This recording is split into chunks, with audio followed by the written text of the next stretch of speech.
Bom dia, Goiânia, Goiás, Brasil e o mundo. Vai começar o seu programa, O Agro Tem Voz. E hoje eu estou com Rafael Barra, o presidente da ABD Agro, associação que nasceu na defesa do agronegócio brasileiro, na defesa sua, produtor rural. E essa associação, ela saiu de uma briga lá na Assembleia Legislativa e o Rafael estava lá lutando, conseguiu várias assinaturas e depois esfriou, né, Rafael? E você teve que ir atrás de todo mundo e aí você viu que não tinha força jurídica. E aí saiu a ideia da associação. Muito obrigado por participar do Agro Tem Voz. Obrigado. Prazer estar aqui com vocês.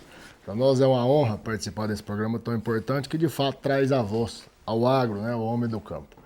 E esse ponto foi muito importante, né, para a nossa história, porque foi uma briga generalizada, né? Na época foi a questão da taxa do agro, né, que foi empurrada goela abaixo de todos vocês que nos assistem. E nós, indignados, né, fomos lá, também como produtor, para brigar e ver o que podia ser feito. E ali nós encontramos uma decadência total e moral da classe política do nosso estado.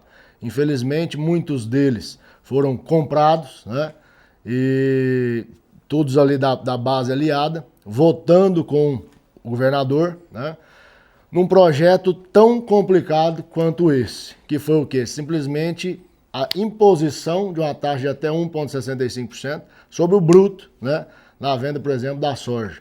Aí tem a parte do milho, tem a parte da carne, né, enfim. E nós ali naquela indignação conseguimos movimentar 800 produtores em 3 dias, né, colhemos a assinatura ali deles.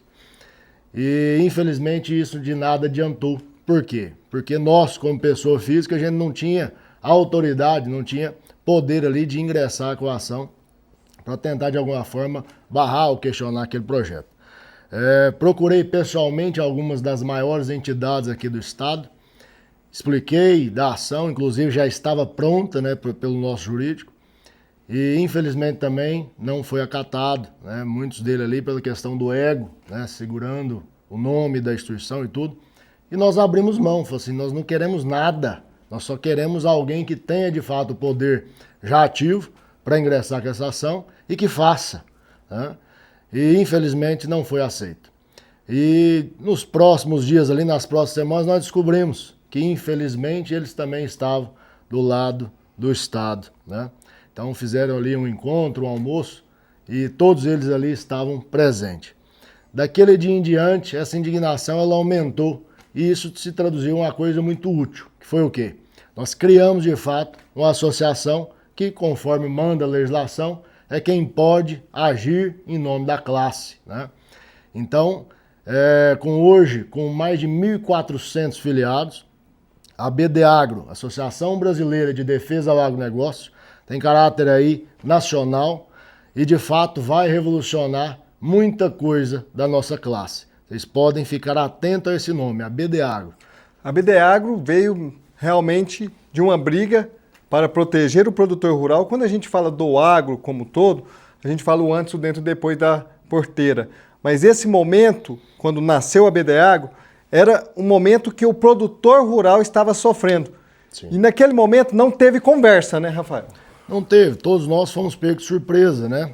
Por quê? Porque momentos antes ali da reeleição, o governador Ronaldo havia dito presencialmente ao vivo em Rio Verde que não taxaria o agro, que não faria nada contra o setor, e logo que foi reeleito, junto ali com a sua equipe, seus assessores, fez na canetada, goela abaixo, né, a imposição dessa taxa.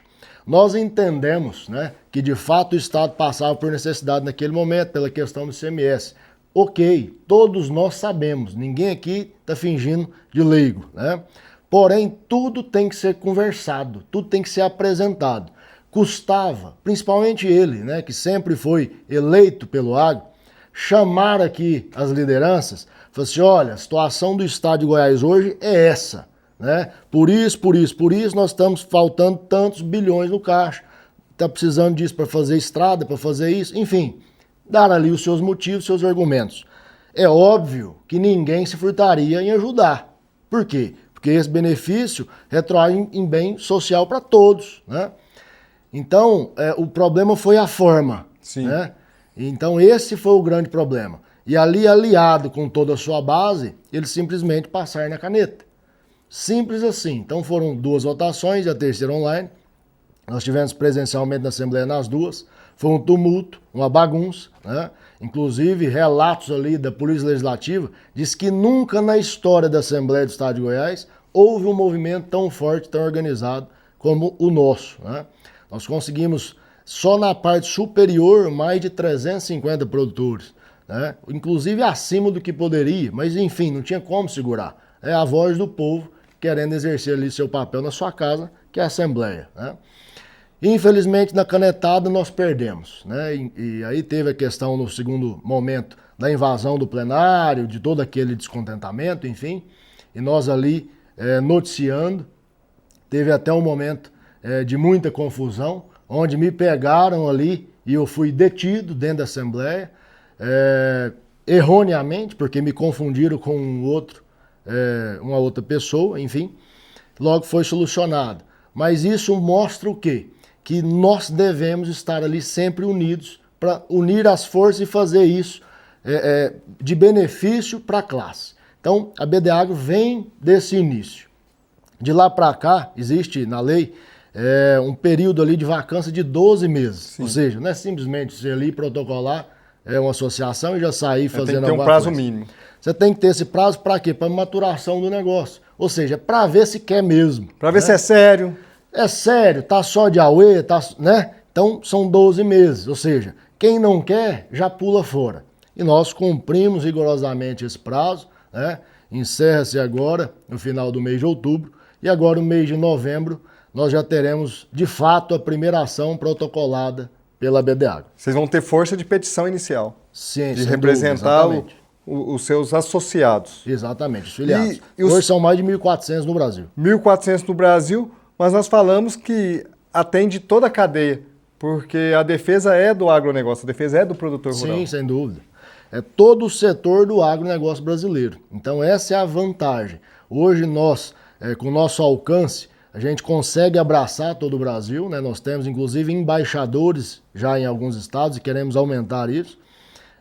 E com essa nova ação, a primeira ação de fato proposta pela BD Agro, nós conseguiremos, sem dúvida, esse feito. Porque vai ser de abrangência nacional. A BD Agro já vem conquistando espaço aí, até em processos judiciais em Brasília. Acaba de ser aceita na Amicus Curiae, aí num processo em que o PSOL movimenta algo contra o agro. É difícil, né, Rafael?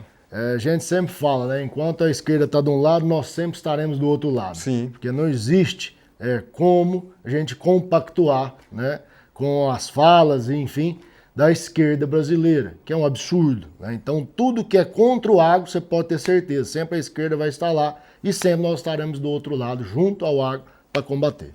E eles se entraram com a ação, um negócio sobre defensivos agrícolas? Eles não querem que haja flexibilização do uso de defensivos e questão também do imposto sobre os defensivos. Para eles, tem que taxar ao máximo os defensivos para que não seja usado, fique inviável, né? E aí, de alguma forma, na cabeça deles, o produto que ele compra no supermercado tem que ter a mesma qualidade, mesmo sem usar o defensivo. Ou seja, não funciona, né? A gente sabe. Então, o produtor, todo mundo acha assim, nossa, mas ele está usando muito defensivo. Você acha que o produtor quer usar muito defensivo? De jeito nenhum. Vocês têm ideia de quanto custa um litro hoje de um glifosato, por exemplo? Então, assim, é muito dispendioso para o produtor. E a gente usa justamente o que precisa. Hoje a agricultura ela é de precisão. Você vê essa foto bonita que você tem aqui no painel, ilustra justamente isso. Você vê as linhas ali, né? O método de plantio hoje melhorou demais. Então, é agricultura de precisão. Só aplica onde precisa. O mínimo desgaste possível, a mínima deriva possível, né? E a esquerda, mais uma vez, tenta, de todas as formas, bloquear, né, o agro. No estado do Mato Grosso, por exemplo, existe um projeto de lei também da esquerda, claro, que eles querem travar o uso de aeronaves para pulverização. Vocês têm ideia do que é isso? O estado do Mato Grosso quebra, simplesmente. E o estado do Mato Grosso, se não fizer por aeronave, não tem jeito. Às vezes as Não pessoas que estão nos grandes centros, São Paulo, Rio de Janeiro, até aqui em Goiânia mesmo, não entendem o porquê. Mas o tamanho da terra, a quantidade de plantação é imensa. Não tem como fazer se não for dessa forma. E para o alimento chegar aí na sua mesa, e chegar de uma forma que você consiga pagar, que as pessoas têm que entender que lá reflete na gôndola do supermercado. Sem dúvida. Na hora que vai comprar o produto. E para chegar aí na sua mesa um produto de qualidade, tem que colocar os fertilizantes, tem que fazer correção de solo, tem que fazer esse trabalho, não adianta. É porque a gente está falando de escala, né? Então, sempre quando você for fazer essa comparação, você vai naquela parte do mercado onde você tem ali os produtos normal de prateleira, você tem ali aquele gourmet, né? Que nada mais é do que um plantio ali mais artesanal, sem o uso de fato de agrotóxicos e tudo mais, só que ele é um plantio muito limitado. Por quê? Porque ele perde muito rápido, né? Obviamente por isso. Ele não tem o conservante, não tem o ataque, a lagarta, enfim, né? Que a gente tem o ataque ali às plantas. Então ele é muito mais custoso e por isso ele custa muito mais caro, né? Então você vai pegar, por exemplo, o quilo do tomate orgânico e o quilo do tomate normal, você vê uma diferença de quase 100%, né? E isso se traduz no bolso de todo mundo. Sim. Quer comer sem agrotóxico, sem problema nenhum. Hoje já existem ali vários produtores aptos a isso. Porém, você tem que pagar o preço, né? Então, para a gente não virar ali uma Venezuela da vida, a gente tem que ter o livre mercado. E isso é o que a direita sempre prega, né? E que a gente defende. Ou seja, o produtor ele tem que produzir da melhor forma, com o melhor preço, para atender a população em geral. A população tem que comer. Exato. E o nosso país ele passa por uma crise, né? Uma crise financeira. Não é todo mundo que tem a condição de comer as comidas mais caras, que a gente fala que é o gourmet, que é aquele sem agrotóxico. E também é pouco, a produção é pouca. E pensando bem na carne, o cara chega no açougue, ele não quer saber se veio de Angus, se veio de Nelore, se veio de Fórmula 1, não quer saber o preço. Qual que é o preço? Quanto custa? Quanto custa? Semana passada tá mais barato. Exato. Então, assim, essa tradução na prática, que é o que a esquerda tem que ver e abrir, de fato, a cabeça para entender que tudo que nós estamos vendo dessa sala, que você está vendo na sua casa, vem de uma forma ou outra do agro e da natureza, né? Então, assim, fique claro, não existe vida sem o agro, né? Não existe vida. Então, se a gente não fomentar, se a gente não subsidiar, se a gente não ajudar, pelo menos que não atrapalhe, né? Porque a gente sabe, da porteira para dentro a gente dá conta de tocar. Agora, para fora, todo dia tem um problema diferente. Todo dia tem uma taxa diferente, um imposto, uma questão, uma sanção, uma canetada da vigilância sanitária, disso, daquilo, da SEMAD. Multa ambiental agora. Multa. Inclusive, nós vamos chegar nesse assunto. A Secretaria do Meio Ambiente de Goiás é muito boa no que faz, está com um planejamento muito bem estruturado.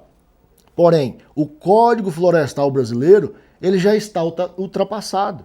Por quê? Porque lá em 2008, quando houve ali aquele marco, né? O Código Florestal 2012. Então, eles fizeram um marco de 4 anos para ter ali uma margem e começar, então, dali para frente, a regularizar a situação ambiental no Brasil. O que é que houve na prática? Não houve a implementação do CAR, não funciona, né? Hoje nós temos no estado de Goiás menos de 100 fazendas com CAR aprovado. E eu desafio você que está nos assistindo, entre ali no site do SICAR, né, e consulte a sua propriedade, né? Ou seja, de milhões de propriedades do estado de Goiás, nós temos ali menos de 100 com status aprovado. Ou seja, que algum fiscal foi lá e de fato falou, não, está certo, está aprovado. Todos o restante está em processamento, né, ou negado. E isso é um risco muito grande, né? Mais um que o produtor enfrenta. Além disso, nós temos a questão hoje da moratória da soja, por exemplo, Sim. que pega muito no norte, né, Mato Grosso, Pará, enfim, bioma amazônico. E que agora vem se alastrando para o Cerrado, com o PRODES do Cerrado. Então, para você que está nos assistindo, às vezes não está ainda entendendo o que é isso. Com o Código Florestal, todo o desmatamento após 2008, né, ele tem que ser feito através de licenciamento, para ele se tornar legal. Porém, nós temos hoje a pressão da Europa e dos Estados Unidos, com leis aí da COP30, por exemplo, que restringem a compra, tanto de carne quanto de grãos, de propriedades matadas após 2020 no Cerrado.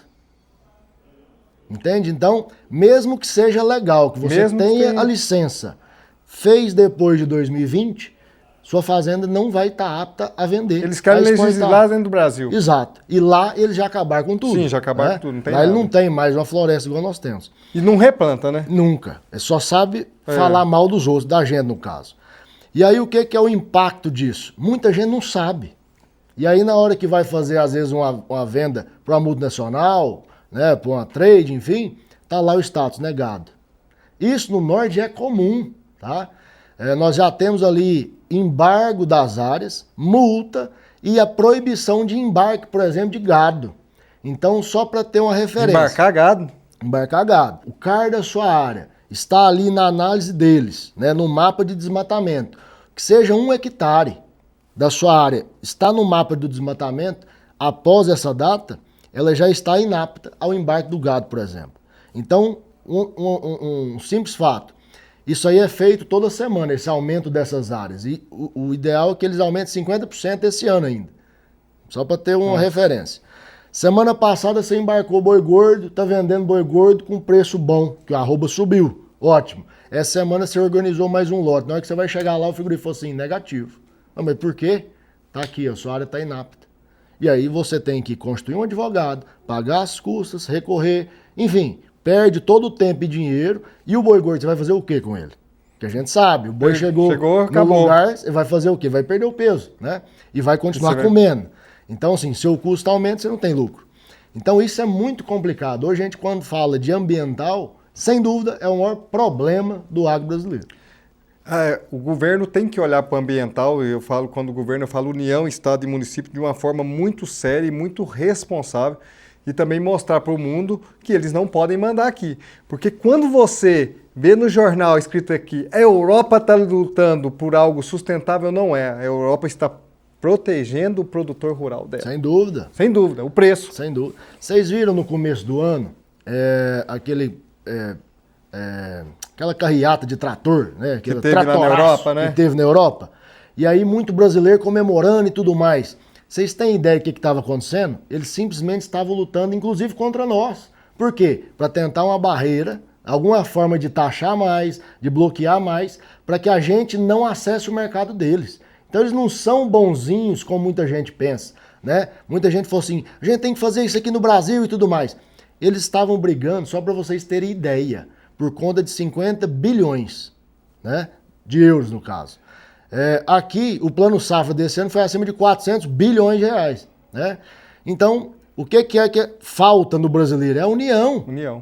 Imagina hoje o Brasil, se for para juntar de verdade, falar assim, nós vamos fechar a estrada, nós vamos fechar congresso, nós vamos fechar tudo.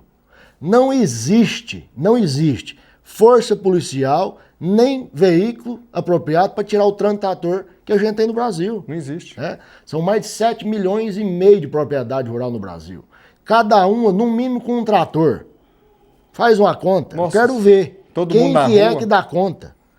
Porque, por exemplo, já houve aí questão de paralisação e tudo mais, que o pessoal faz, mas por livre e espontânea vontade, né? E aí não tem uma adesão total. Na Europa, não. A Europa falou assim, vamos parar. Vamos parar. E parou. Os produtores rurais pararam. E parou. Então é o seguinte, começou a faltar comida, começou a faltar tudo, e aí o pessoal foi desesperando, e eles entraram na cidade, jogaram esterco em tudo quanto era prédio público, né? E falou o seguinte, se não liberar, nós não vamos produzir. Ponto final. E ponto final.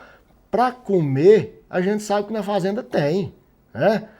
A turma da cidade que tem que rebolar para comer. Não é a turma da cidade que tem que ficar preocupada. Tem que ficar preocupada. Então é o seguinte, o Brasil hoje, 1/3 do PIB vem do agro, tá? Isso aí é estatística, é o que está lá na folha do governo federal, 1/3. Então nós temos 7 milhões e meio de propriedade rural, né? Num país gigantesco como o nosso, que ainda é muito subutilizado, poderia ser muito mais. Quando a gente pega essa legislação florestal atrasada, porque ela não funciona, o que eles pensaram lá atrás não funcionou, ela tem que ser revista. Então isso é uma das nossas bandeiras também, pedir essa revisão. Por quê? Porque senão, por exemplo, o estado do Mato Grosso, o estado do Pará, eles não conseguem mais produzir se de fato acontecer o que eles estão querendo na COP30. Esse ano foi um ano muito complicado, complexo para a maioria dos produtores, porque é a transição, né, do Super El Niño para o Laninha, né? E aí a gente teve uma falta de chuva durante todo esse ano de 24, e agora nesse período novamente de transição, a gente teve o atraso do início das chuvas, né, em todo o país. Aqui em Goiás, por exemplo, no ano passado de 23, nesse período que a gente está de outubro, já havia mais de 200 milímetros acumulado. Esse ano a gente está custando passar de 100. Então é muito aquém do que precisava.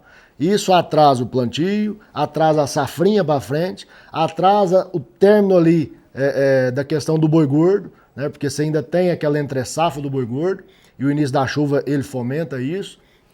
Então o produtor precisa de água, o mundo precisa de água. E essa falta, né, esse desencontro aí gerou, sem dúvida, muito prejuízo para muita gente. O boi gordo, ele subiu o preço. Sim. E a gente fala sempre de virada de ciclo. Sim. Está na virada de ciclo? Sim, sim. O ciclo pecuário, ele é muito característico. E a gente já vinha, né? Desde 2020, a gente teve aquela super alta questão da Covid, depois aquela baixa e agora novamente a recuperação. Então ele é muito marcante o ciclo dele. E isso a gente vem avisando há anos, né? Por exemplo, eu tenho vídeo há quase 2 anos falando, falei, gente, vamos entender o mercado como um todo. Não é só a ponta da política que importa. É claro que importa, mas não é só isso que manda na questão do preço. Então vamos pensar a longo prazo, porque o agro ele é longo prazo. Não adianta você querer plantar hoje para colher hoje à tarde, né? Você tem que ter o tempo. Assim como a vaca demora para parir um bezerro, a planta demora para crescer e para você colher. Então, tudo é longo prazo. E aí, de fato, quem fez um bom trabalho de venda e reposição, por exemplo, do gado, hoje está colhendo os frutos, né? E a gente fala sempre, quando o boi gordo sobe, tudo sobe, em conjunto. Por quê? Porque ele é um dos mandadores ali da questão, né, do preço, é indicador de preço. Com isso, a gente pega, nesse momento específico, a volta da chuva, a alta do boi gordo e o reflexo da emoção do mercado, né, se atiçando. Isso é muito bom. Então a gente vai ter um bom final de ano. Sim. Agora, atenção, por quê? Quando a gente vê a curva ascendente do boi gordo, a gente tem que voltar ali o gráfico, principalmente do mercado futuro, e entender que sempre que a gente tem uma alta muito grande, a gente vai ter um repique, a gente vai ter uma queda. Isso é normal, chama correção de mercado. O que é a grande dica para o produtor pecuária hoje, né? São as travas de mercado. Hoje, o pecuarista que trabalha sem trava, né, ele está no tempo passado e infelizmente ele vai perder dinheiro, ele vai tomar na cabeça. Hoje o seguro de baixa ainda está barato. Por quê? Porque o mercado está apontando para cima. Então tá todo mundo acreditando que ele vai continuar subindo. Se a gente trava ali, faz um seguro de baixa, por exemplo, hoje nós estamos com a arroba acima de R$300. Se a gente trava ali em 280, se esse mercado voltar e ultrapassar, nós estamos tranquilos. Dá para pagar as contas e ganhar. Você vai vender boi 280, né? Se quiser especular, o ideal é que venda o que tiver disponível agora, né? Não fique, o pecuarista ele tem que lembrar de um fato muito importante, isso aí eu lembro do meu avô me falar. Rafael, o pecuarista ele aguenta 200 altas, mas não aguenta uma queda. Né? Verdade. Isso serve para todo mundo. Então, a gente tem que realizar hoje. Lucro pequeno não quebra ninguém. Né? Agora, o prejuízo ele quebra. Então, atenção a esse ponto. Hoje o mercado está favorável a gente fazer ali um seguro de baixa e manter essa padronização de preço. Rafael, e a associação ela vai trabalhar nisso, em orientar o seu associado, em ter cursos, ter palestras? Nós sabemos que vocês fizeram 2 congressos muito bons. Sim. Inclusive vocês trouxeram um ministro, então, Paulo Guedes aqui, ministro do governo passado. Paulo Guedes esteve aqui em Goiânia. Sim. Muitas pessoas nesse momento único, né, da associação. Sem dúvida. Nesses 2 primeiros eventos que a gente fez, que inclusive a gente chama de Agro em Debate, né, nossa marca de evento, justamente para trazer ao debate o agro, que é tão importante igual nós estamos falando aqui. E o ministro Paulo Guedes, mais do que ninguém, esteve lá com a caneta e com a especialidade que ele tem, veio para nos trazer ali um alento na questão de perspectivas, né? E trouxe, inclusive, fatos muito importantes, de que o Brasil, de fato, é o celeiro do mundo, né? Hoje não existe nenhum outro país do mundo, né, com a capacidade produtiva que nós temos, com a quantidade de mão de obra que nós temos e quantidade de área agricultável que nós temos. Então, de fato, hoje nós somos o primeiro do mundo em soja, né, em suco de laranja, em vários outros. Estamos em segundo na questão do milho, terceiro na questão da carne de porco, por exemplo, né? e um mercado crescente. Melhorou muito a carne de porco. Demais, demais. Frango também, enfim. Então, nós estamos numa crescente. E o que ele falou? Falou assim, olha, se ninguém atrapalhar, já ajuda demais, porque a gente dá conta de fazer. Foi o que nós falamos lá atrás. Então, acreditando nesse período ali mais tranquilo, ele disse com palavras próprias, não se preocupem, continuem trabalhando, continuem firmes no propósito. Vai dar tudo certo. O mundo não tem de onde comprar nessa quantidade e nessa qualidade. E principalmente nesse preço. Quando a gente fala de preço, nós temos que lembrar que o mundo gira em dólar, né? E o Brasil em real. Então nós temos ali mais de 5 para 1. Então ainda hoje comprar do Brasil é muito mais barato do que comprar de outros países onde opera-se em dólar. Que é muito mais vantajoso. 1 para 1. Exato. A capacidade produtiva do Brasil é algo impressionante, né? Você vê todas as pequenas propriedades, as médias, as grandes, enfim, produzindo muito. Obviamente cada um no seu ramo, né? Hoje nós vemos a pecuária leiteira, o tanto que ela melhorou, né? De 10 anos para cá, de 20 anos para cá. Né? Deu um salto. Antigamente era reduzido ali naquelas pequenas propriedades, pessoal acordando 3, 4 horas da manhã, indo tirar leite sozinho, às vezes o peão saía porque ninguém aguenta. Enfim, teve até um fato, meu avô, Lineu Barra, teve com a gente no Agro em Debate e deu o testemunho dele, né? Diz que produzir leite é a maneira de empobrecer sorrindo. Por quê? Porque ele fez isso por 50 anos no passado, né? Na época que realmente você tinha que acordar 3, 4 da manhã para ir pro curral, buscar vaca, amarrar vaca, piar vaca, tirar leite, sentado no banquinho, na lama, com sol, com chuva, feriado, dia santo, não interessa. É todo dia, de cedo e de tarde. Não importa. Né? Não importa. Hoje, com a tecnologia, assim como toda a cadeia do agro, o leite ele se torna uma indústria. Então, a fazenda hoje de leite com tecnologia, ela se equipara ao que era o laticínio há 20 anos atrás. E nós temos que lembrar que é qualquer fazenda, é uma chácara. Sim. Qualquer fazenda, qualquer bacia leiteira da região, sim, aquela pequena propriedade já consegue ter um mini laticínio. Exato. Por quê? O grande pulo veio através dos resfriadores, você lembra? Na época você tinha que tirar o leite cedo, o leiteiro chegava, você colocava na carroça, na C10 na época, e mandava. Só Deus sabe como que chegava, né? Porque ia balançando de lá para cá, e não sabe se o leiteiro fazia alguma coisa, enfim. E mais, o leite ainda, isso tem que mudar. É a última cultura onde você entrega seu produto sem saber quanto te pagam. Não tem sentido nenhum nisso. Você entrega o seu produto, você não está vendendo. Você entrega. Você fala assim, tá aqui o meu leite. Quanto que eu vou receber? Não, dia 20 você vai saber. Ué, não existe. Não existe, no escuro. Né? Hoje você vai numa loja, quanto que é uma bota? É tanto. Você quer ou não quer? Pronto. Né? Você vai vender um tomate no supermercado, quanto você paga? É tanto a caixa. Pronto. O leite não. Ó, tá aqui, tantos mil litros de leite. O produtor nunca sabe quando vai receber. Você não sabe.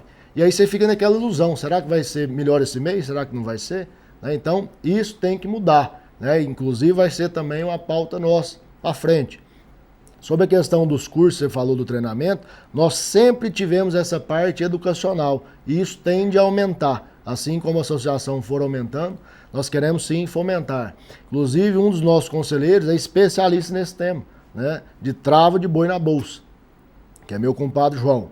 Então, é muito bom, né? É bom demais. Então, o que a gente tem que saber é, hoje a tecnologia está aí disponível, hoje a gente tem a internet, né, na mão, onde for, principalmente com essa diversificação da Starlink, né, que foi um presente do Elon Musk, porque de fato leva a informação ao campo, onde quer que esteja.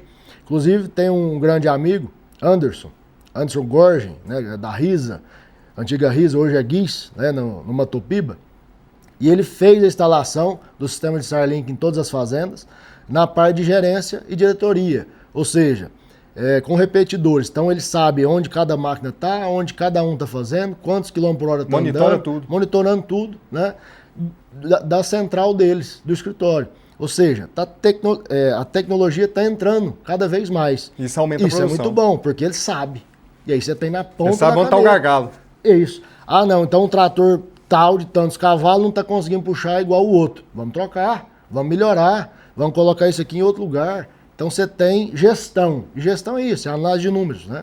E hoje uma propriedade, a gente sempre fala, uma coisa é você tem uma loja, um comércio na cidade, que você chega lá, abre às 8, fecha às 6, tá tudo bonitinho, uma pessoa ali para atender, uma para lavar e tudo. Beleza, você sabe. E agora uma fazenda?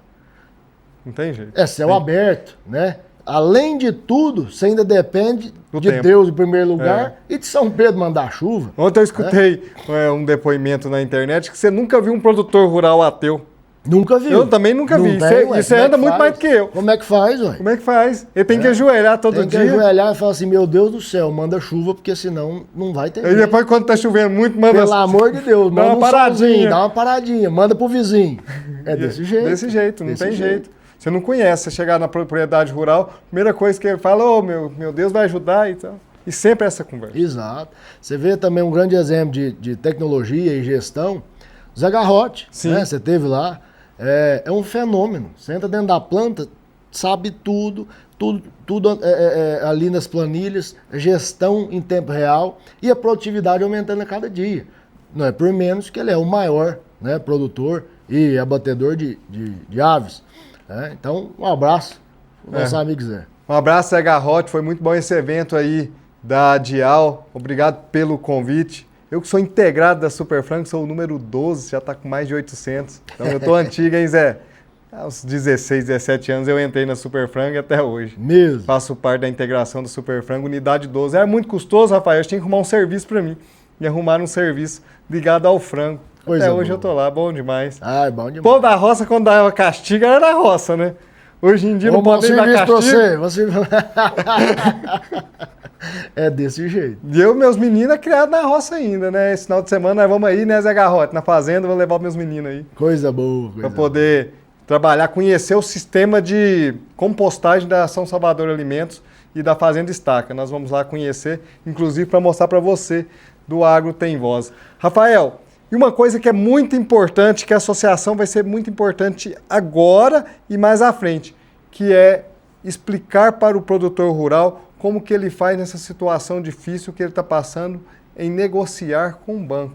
Sem dúvida. A assessoria jurídica da associação é muito forte. Sem dúvida. E ela pode muito bem orientar nesse produtor rural que não sabe o que fazer. E o gerente liga e fala, tem que pagar a conta. E ele oferece mais um empréstimo, e oferece outro. E aquilo vai virando uma bola de neve, que aí não tem jeito. Sem dúvida. Inclusive, um recado a todos os nossos ouvintes. No Manual de Crédito Rural, é a lei que rege ali a prática do crédito rural. Esquece o direito civil, né? Esquece. Nós temos ali o direito, tá, à renovação em caso de perda de produção, em perda da condição de pagamento, né, principalmente por força maior ou caso fortuito. Ou seja, é quando você quer pagar, mas a sua produção caiu, não choveu o suficiente, você teve uma quebra de preço, enfim, algo externo que afetou na sua produção, né? Então o manual prevê, e é seu direito, você tem que ir lá e fazer cumprir. O que acontece na prática? Os bancos, né, em sua grande maioria, te boicotam. E aí fala assim, negativo, isso aqui não funciona. Você tem que pegar outro empréstimo, senão você vai ficar com a dívida em aberto, você não vai dar conta de pagar, eu vou penhorar a sua fazenda. E fala que não vai conseguir mais dinheiro. Não vai conseguir mais dinheiro, vou te travar e passa um terror na cabeça do produtor. Fique atento, é seu direito, tá? E nós da associação, mais uma vez, fazemos valer o direito, principalmente dos nossos filiados, né?